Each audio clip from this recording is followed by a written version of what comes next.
welcome to The Explainer. Today, we're taking a deep, fascinating journey into the human mind. We are going to look under the hood at the very architecture of motivation. We're talking about the actual internal engine of human excellence. Have you ever wondered why some people willingly wake up at 4 a.m. every morning to train? Why do some individuals continue pursuing excellence long after achieving success? Why do some people remain disciplined even when nobody is watching? I mean, we see this phenomenon absolutely everywhere around us, don't we? From the world's most elite athletes who are quite literally pushing their physical bodies to the absolute limit, all the way to the quiet, everyday heroes right in our own local communities. The people who consistently show up, who push through the fatigue, and who push through the nagging self-doubt when it would be so much easier to just hit snooze. What keeps human beings moving forward when there are no rewards, no applause, and no guarantees of success? Just pause for a second and really think about that. Think about the most extraordinary achievements in all of human history, because so often they weren't accomplished under the bright, glaring lights of a stadium, and they certainly weren't done for the flash of cameras. They were accomplished in the quiet, mundane, incredibly repetitive moments when absolutely nobody was watching. Think of the musicians who sit and practice for thousands upon thousands of hours in a completely empty room before they ever even dream of stepping onto a stage. Or the scientists dedicating literally decades of their lives to pursuing complex discoveries that might never bring them any personal fame or recognition whatsoever.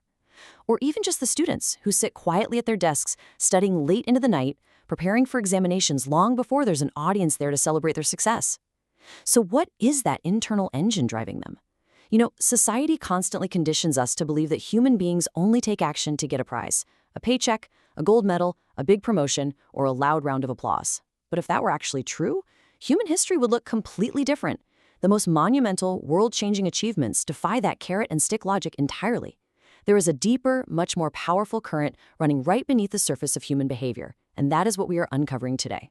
Part 1, the revelation self-determination theory. Okay, let's dive into this. Today we'll discover one of psychology's most beautiful explanations of human excellence, the psychology of self-determination. Now, this isn't just another pep talk about trying harder or gritting your teeth and pushing through the pain. Not at all. This is a comprehensive, deeply researched framework that completely reshapes how we understand drive, ambition, and personal fulfillment. It moves us far beyond those old, tired ideas of basic external rewards, and instead, it points a magnifying glass directly at our internal landscape. Self-determination theory is this psychological framework proposing that humans truly flourish psychologically when 3 fundamental needs are satisfied. Think about it like a plant. Actually, that's the perfect analogy. You don't stand there and yell at a plant to make it grow, right? You don't offer a houseplant a financial bonus to bloom faster. It doesn't work that way. You simply provide it with water, sunlight, and nutrient-rich soil, and it naturally grows all on its own. Well, human beings operate in a remarkably similar way. We have basic psychological nutrients that we desperately need in order to thrive, whether that's in our careers, in our parenting, or in the personal passions we pursue on the weekends. And when these specific, deep-seated needs are met, the theory shows that it contributes massively to our intrinsic motivation. It elevates our overall psychological well-being, and ultimately, it unlocks our true capacity for human excellence. Part 2, the 3 pillars of motivation. Now, what's really interesting about this slide is how it breaks down our drive into 3 core psychological needs. We so often treat motivation like it's some sort of magical mist, right? Like it just randomly floats into our lives on certain good days and completely disappears on others. Have you ever felt that way? Like you're just sitting around waiting for motivation to strike before you can start? But self-determination theory demystifies this completely. It proves that motivation is actually constructed. It's built upon 3 non-negotiable pillars: autonomy, competence, and relatedness. If you want to understand real, sustainable, fire-in-the-belly motivation, you absolutely have to understand these 3 pillars. And the real secret here, you can't just have 1 or 2 of them. Sustainable motivation, the exact kind that effortlessly gets you out of bed at 4 a.m., emerges only when all 3 of these human connections are experienced simultaneously. They work together in this perfect, synergistic harmony to create an environment where human beings don't just survive the day, but they absolutely flourish. So let's break these down and look at each one of these pillars in detail to see how they actually play out in our everyday lives. First up, we have autonomy. Now, autonomy refers to the feeling that we are willingly choosing our actions and our goals. It's that deep-seated sense of feeling true ownership over our personal decisions, and this is absolutely crucial. Human beings remain vastly more motivated when they feel they are the authors of their own lives, rather than experiencing constant external pressure and control. Let's go back to our athlete example. Elite athletes frequently demonstrate extraordinary, almost superhuman commitment when they perceive their rigorous, physically exhausting training as a meaningful personal choice. It's something they want to do, rather than a forced obligation imposed upon them by a screaming, demanding coach. But this goes way beyond just the world of sports. Think about leadership in the workplace. When a manager gives their team the autonomy to actually solve a problem in their own unique way, rather than micromanaging every single detail of their day, what happens? Productivity and creativity absolutely skyrocket. Or consider parenting. When we allow our children to have a say in their daily routines, they are so much more likely to follow through because they actually feel a sense of ownership over the process. When we tell ourselves, I have to do this, our energy just drains away. It's exhausting. But when we shift that and say, I am choosing to do this, we unlock an incredible, self-sustaining reservoir of power. Autonomy is literally the internal steering wheel of your life. The second pillar is competence. Competence refers to the experience of becoming increasingly capable through continuous learning, practice, and improvement. Here's a wonderful truth about us. Human beings naturally, inherently enjoy progressing toward mastery. It feels incredibly good to get better at something. Think about a student staring at a seemingly impossible math problem. There's real frustration initially, sure, we've all been there. But then, as they study, as they practice, as they put in the reps, the concepts suddenly click. They experience this immense, deeply rewarding satisfaction when those difficult, abstract concepts finally make sense. Or think of athletes deriving pure, unfiltered joy from witnessing gradual, hard-earned improvements in their physical performance. Even in our own hobbies, whether it's learning to play a tricky chord on an instrument, mastering a complex new recipe in the kitchen, or writing a clean piece of code, the progress itself becomes the ultimate motivator. Have you noticed how much more engaged you are in an activity when you can visibly see yourself improving? We don't just want to do things, we want to do them well. We want to feel ourselves growing more capable every single day. The pursuit of mastery is a deeply human craving. The third and final pillar is relatedness. This refers to our profound desire to feel connected with others, to feel genuinely valued, and to contribute meaningfully toward our relationships and our communities. Because at our very core, we are profoundly social beings. Even the most introverted among us need connection. We are not lone wolves. We flourish when we are supported by coaches, by teachers, by teammates, and by parents. As social beings, a supportive environment influences our motivation on a fundamental level. Think about a workplace where you feel genuinely appreciated and seen by your colleagues, versus a workplace where you just feel like another invisible cog in a giant corporate machine. Where are you going to work harder? Where are you going to be more innovative? When we feel understood and encouraged, when we feel like our daily efforts actually matter to the people around us, our internal engine revs so much higher. We want to excel not just for ourselves, but to elevate our communities, to lift up our teams, and to honor the people who consistently believe in us. Part 3, external rewards and their true limits. So why do elite athletes keep training at dawn despite already possessing incredible fame and overwhelming financial success? Let's take a look. And this brilliantly illustrates that motivation extends far, far beyond external rewards like money or recognition. This part of the theory really forces us to reconsider everything we thought we knew about how society traditionally motivates people.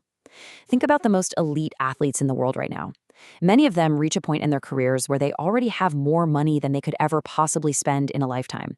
They have global fame, they have massive endorsement deals, and they have the ultimate respect and recognition of their peers. So why on earth do they keep showing up to a freezing cold gym at 4 a.m.? Why risk career-ending injuries? Why put their bodies through absolute agony when they already have all the rewards society has to offer? Because excellence becomes meaningful when we enjoy the process of becoming better than yesterday. When you strip away the shiny trophies, when you take away the money and the loud applause, what is actually left? The pure, unadulterated joy of mastering a craft, the thrill of incremental self-improvement. Self-determination theory teaches us that extraordinary motivation rarely emerges through rewards alone. In fact, if you only chase the reward, you are guaranteed to eventually run out of steam the moment that reward is achieved or the moment it's removed. True, lasting excellence is found in falling deeply in love with the process of growth itself. Excellence itself becomes the ultimate meaning. Now, this theory also powerfully explains the flip side, why highly talented individuals, people with seemingly boundless potential, sometimes completely lose their spark and their motivation. It all comes down to the environment. Nurturing environments encourage exploration, they offer meaningful choices, and they provide supportive guidance. In these healthy environments, children, employees, and athletes develop beautiful, sustainable, motivational patterns because their fundamental needs for autonomy, competence, and relatedness are actively being met. But by contrast, exhausting environments are defined by excessive control, social isolation, and entirely unrealistic expectations. When a talented person is constantly micromanaged, when their autonomy is stripped away by excessive control, or their relatedness is starved by isolation, they don't just get tired, they become psychologically exhausted. Think about how many brilliant, high-potential students completely burn out because of relentless pressure, or how many passionate, creative employees end up quitting toxic workplaces. It's a tragedy. Motivation does not depend merely upon having raw, inherent talent. It depends entirely upon environments that actually nurture our deepest psychological needs. Time and time again, supportive guidance will always inspire motivation more effectively than high-pressure control. Part 4. The choice of excellence.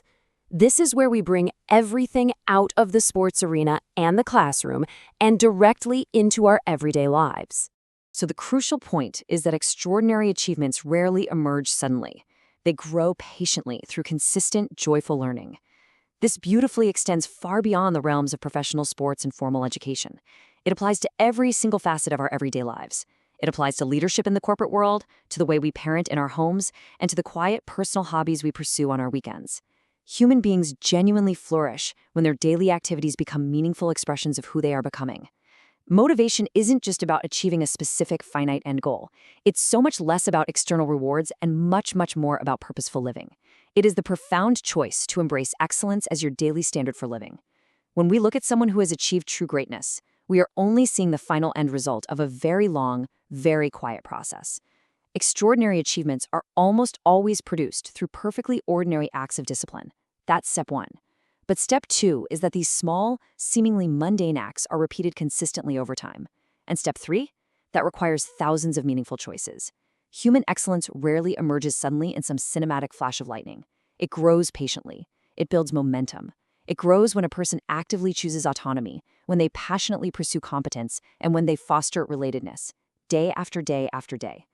Champions keep going not merely because they desire a taste of success, but because the act of growth has become deeply meaningful to them. Excellence has become joyful, and continuous learning has simply become their chosen way of living. Self-determination theory ultimately reminds us that human beings are naturally, inherently inclined toward growth, but only when our deepest psychological needs are respected and nurtured. Just think about the incredible gravity of this truth. The strongest motivation in life is not being pushed by others. It is being pulled by who we are becoming. Just let the psychological weight of that sink in for a moment.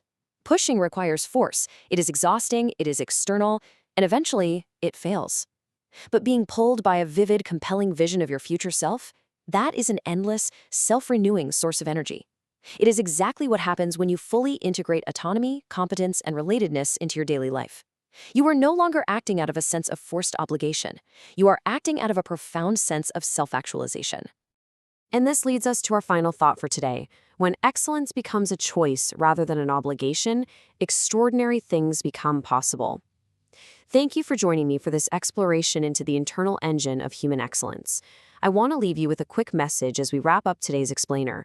Beautiful mind. Understand the mind. Transform your life. Like this video, share your thoughts in the comments, share with friends, subscribe to Beautiful Mind. Coming soon, a new question, a new discovery, a beautiful mind. See you again at Beautiful Mind.